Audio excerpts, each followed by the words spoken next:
¿Qué tal amigos? ¿Cómo están? El día de hoy tenemos un video nuevo en nuestro canal. El día de hoy vamos a hablar acerca de la crisis hipertensiva. Para aquellas personas que ya estaban suscritas al canal, seguramente ustedes ya vieron hace años atrás un video relacionado con la misma temática. En este caso, este es un video que lo estoy actualizando, es una temática bastante interesante y bueno, me pareció que es importante aumentar ciertos puntos en la parte diagnóstica y también hablar un poco más de tratamientos. Otro anuncio importante dentro de este canal es que bueno, me estoy haciendo cargo nuevamente de este espacio y me encantaría poder subir videos semanales acerca de temática relacionada a la parte de la salud. Bien, que sea no solo de apoyo para personal médico, personal de enfermería, sino también para aquellas personas que se están formando en diferentes áreas de la salud. Bien, entonces, habiendo dicho eso, pidiéndoles que se suscriban y dejen su like de apoyo a estos videos que tienen la finalidad de ser formativos, ahora sí, comenzamos con nuestra temática. Primeramente vamos a definir ciertos conceptos importantes antes de hablar de crisis hipertensiva. Vamos a hablar primeramente de lo que es la presión arterial. ¿Qué es la presión arterial? La presión arterial es una constante que está definida por dos fuerzas. Una de ellas es el gasto cardíaco y la otra fuerza es la resistencia vascular periférica. ¿Qué es el gasto cardíaco? Es el volumen sanguíneo eyectado por el corazón en un minuto. Entonces, la primera fuerza es aquella que ejerce la sangre sobre las paredes de las arterias, produciendo la distensión de la misma. La segunda fuerza es la fuerza que ejercen las paredes de las arterias para poder resistir el volumen de sangre.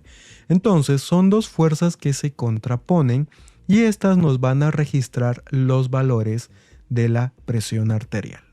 Entonces acá nosotros tenemos estos rangos de presión arterial. Bien, la presión arterial la vamos a dividir en dos, en lo que es la presión arterial sistólica y lo que es la presión arterial diastólica. La presión arterial sistólica siempre va a ser más alta que la diastólica. Bien, entonces acá tenemos este cuadro donde nosotros vamos a tener primeramente parámetros de normalidad. Tenemos el valor ideal, que son los 120-80 de milímetros de mercurio, pero también tenemos el rango de normalidad bajo y el rango de normalidad alto. Bien, esto significa de que nuestro cuerpo puede trabajar con ciertos grados, tanto disminuido o aumentada la presión. Pero después de eso, cuando ya pasa un límite tanto inferior como superior, ya va a producir alteración del funcionamiento normal de nuestro cuerpo y obviamente esto va a llevar a un estado patológico. Primeramente teníamos la presión ideal como los 120-80. El rango de normalidad inferior va de 80 milímetros de mercurio en la presión arterial sistólica para arriba y en la diastólica arriba de 60 milímetros de mercurio. Por debajo de esto nosotros ya le damos el nombre de hipotensión. Y en el rango de normalidad superior tenemos una presión arterial sistólica igual o menor a 139 milímetros de mercurio y una presión arterial diastólica igual o menor a 89 milímetros de mercurio. Bien, por encima de estos rangos ya vamos a hablar de estadios hipertensivos. Tenemos el estadio 1 que va desde los 140 hasta los 159 milímetros de mercurio en la presión arterial sistólica y en la diastólica de 90 a 99 milímetros de mercurio. En el estadio 2 tenemos una presión arterial igual o superior a 160 milímetros de mercurio y en la diastólica igual o superior a 100 milímetros de mercurio. Y por último ya tenemos la crisis hipertensiva, de lo que vamos a hablar en esta temática, donde ya hablamos de una presión muy superior. Estamos hablando de una presión arterial sistólica igual o mayor de 180 milímetros de mercurio y una presión arterial diastólica igual o mayor de 110 milímetros de mercurio. Y bien, ahora sí vamos a hablar de lo que es la crisis hipertensiva. Habíamos mencionado de que es la elevación de la presión arterial, en este caso la presión arterial sistólica igual o superior a 180 milímetros de mercurio y la presión arterial diastólica igual o mayor de 120 milímetros de mercurio. En alguna literatura vamos a encontrar que la presión arterial diastólica tiene que estar arriba de 110. Es importante darle mayor énfasis a lo que es la presión arterial diastólica, que en este caso es la que más importa en la crisis hipertensiva. De todas formas, con presiones diastólicas entre 100 y 110 milímetros de mercurio, ya tenemos que pensar en crisis hipertensiva como un diagnóstico. La crisis hipertensiva a su vez también se va a subdividir. Vamos a tener lo que es la urgencia hipertensiva y vamos a tener lo que es la emergencia hipertensiva. ¿Qué es la urgencia hipertensiva? La urgencia hipertensiva es el estado en el cual va a haber la elevación de la presión arterial arriba de los parámetros que ya hemos mencionado, pero en este caso no va a haber muestra de alteración en órganos diana. No va a haber afección a órganos importantes. En este caso ya se va a presentar ciertos signos y síntomas, o en algunos casos también los pacientes pueden ser asintomáticos, pero puede haber presencia, por ejemplo, de cefalea, epistaxis, mareos, alteración de la conciencia. Bien, esto ya lo vamos a hablar un poco más a detalle más adelante. En cambio, en la emergencia hipertensiva nosotros ya vamos a tener lesión en órganos diana. Ya va a haber afección sobre lo que son órganos importantes. Puede ser el encéfalo, corazón, riñones, grandes vasos, ¿bien? Y este daño, dependiendo del grado de severidad que tenga la lesión, en este caso puede haber compromiso vital, ¿bien? Entonces, es importante saber identificar urgencia hipertensiva, emergencia hipertensiva y poder tratarlo de una manera eficaz y rápida antes de que se produzcan mayores complicaciones o se produzcan complicaciones. Las formas más comunes de emergencia hipertensiva en este caso van a ser, por ejemplo, la encefalopatía hipertensiva, el accidente cerebrovascular, el síndrome coronario agudo, edema agudo de pulmón, aneurisma disecante aórtico y la eclampsia. Bien, eso como un dato importante. Ahora algunos datos de vital importancia, sobre todo en la parte epidemiológica, acerca de lo que es la crisis hipertensiva. Dentro de los datos epidemiológicos tenemos que el 3% de todos los pacientes con hipertensión arterial van a tener alguna vez en el transcurso de su vida una exacerbación hipertensiva. Entonces, el 3% va a tener alguna vez una crisis hipertensiva, que puede ser tanto urgencia como emergencia hipertensiva.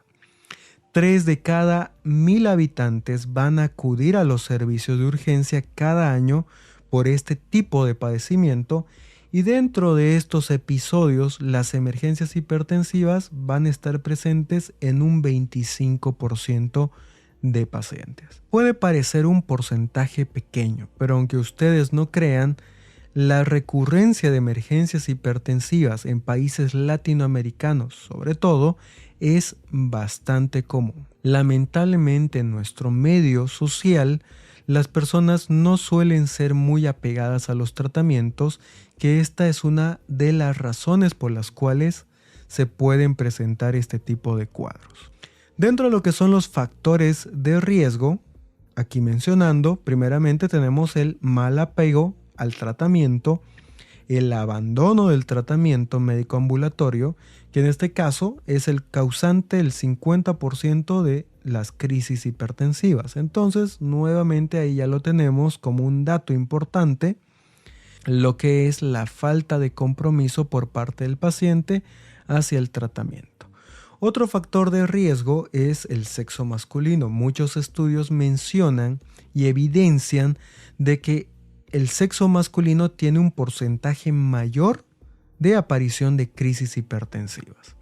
Obviamente también pacientes geriátricos tienen un mayor índice en cuestión de aparición de este tipo de manifestación. También pacientes que tienen un índice de masa corporal mayor a 30, pacientes que tienen diagnóstico previo de patología renal, también que tienen antecedente de algún evento cerebrovascular, uso de estimulantes como la cocaína, por ejemplo, y tabaquismo activo. Bien, entonces estos son los factores de riesgo para la aparición de la crisis hipertensiva. Ahora sí hablemos un poco más acerca del diagnóstico de la crisis hipertensiva. Bien, en el diagnóstico vamos a dividirlo en tres partes. Primeramente, en lo que es la parte de la historia clínica, la anamnesis, luego lo que es la exploración física o el examen físico y por último lo que son los exámenes complementarios. En la historia clínica, primeramente, vamos a averiguar el comienzo, la aparición y la evolución de los signos y síntomas del cuadro clínico. Es importante centrarnos en lo que es cada uno de los signos y síntomas de una manera cronológica. Esto para poder identificar de una manera correcta y hacer un buen diagnóstico en base a otros diagnósticos diferenciales. También es importante recopilar datos acerca de los antecedentes patológicos del paciente. Si el paciente ya sabía que tenía hipertensión arterial, si ya llevaba un tratamiento previo, o si tiene otro tipo de patologías crónicas como diabetes mellitus, por ejemplo, enfermedad renal, etcétera, etcétera. Bien, entonces es importante estos datos. También es importante lo que son los datos familiares acerca de si algún familiar tiene hipertensión arterial o ha presentado este tipo de manifestaciones alguna vez en su vida. Como ya bien sabemos, la hipertensión arterial tiene un factor hereditario, entonces tenemos que tomar en cuenta estos factores. En la exploración física o en el examen físico, nosotros primeramente vamos a recopilar datos de los signos vitales. Obviamente vamos a priorizar lo que es la presión arterial. Se recomienda tomar la presión arterial en ambos brazos, para así poder tener datos más fiables. Aparte de eso, vamos a realizar el examen físico por sistemas. Vamos a empezar a evaluar lo que son órganos diana. Bien, entonces nos vamos a enfocar, por ejemplo, en la exploración del sistema neurológico, poder hacer diferentes pruebas, como generales, por ejemplo, poder evaluar el estado de conciencia del paciente, poder evaluar ciertos signos neurológicos y esto como evidencia de que no hay daño o que sí se pueda presentar algún daño neurológico. También tenemos, por ejemplo, dentro de la rutina el examen de oftalmoscopía, donde vamos a buscar, por ejemplo, retinopatía hipertensiva, vamos a buscar hemorragias, papiledema o exudados. También en el examen cervical es importante, que está dentro de rutina también, por ejemplo, revisar ganglios linfáticos, revisión de tiroides, o también buscar, por ejemplo, un soplo carotidio, que esto va acompañado dentro de la estenosis aórtica. Dentro de lo que es ya sistema cardíaco, obviamente tenemos que enfocarnos en la búsqueda de soplos o ruidos de galope. En lo que es sistema pulmonar, tenemos que descartar el edema agudo de pulmón, que esto más que todo va a ir relacionado a ciertos parámetros como la disnea o crépitos en auscultación. En abdomen nosotros tenemos que también examinar y buscar soplos en la auscultación, que esto puede ir dentro de lo que es, por ejemplo, la coartación aórtica o la hipertensión renovascular. Bien, entonces es importante que en el examen físico le demos su tiempo a cada uno de los sistemas, evaluando de una manera sistemática y registrando cada una de las manifestaciones que encontremos dentro del examen físico. Y por último, en exámenes complementarios vamos a pedir laboratorios como un hemograma completo, donde nosotros vamos a registrar, por ejemplo, ciertas alteraciones. Una de ellas que puede estar presente en el tema de la crisis hipertensiva es la anemia hemolítica microangiopática, que esta se da por turbulencia dentro del torrente sanguíneo. Obviamente esto también se presenta en otros diagnósticos, pero puede ser un paso que nos esté guiando a una manifestación interna. Aparte de eso, tenemos exámenes como la química sanguínea, donde vamos a pedir creatinina, vamos a pedir glucosa sanguínea, urea y ácido úrico. Bien, es importante que nosotros registremos el funcionamiento renal porque es uno de los órganos que es más afectado en las crisis hipertensivas. También vamos a pedir ionograma para poder ver iones en el cuerpo, sodio, potasio, calcio y también registrar otros parámetros dentro de estos exámenes complementarios. También es importante poder registrar los datos del EGO, del examen general de orina, sobre todo en búsqueda de hematuria y proteinuria. Entonces, eso como examen de rutina dentro de crisis hipertensiva.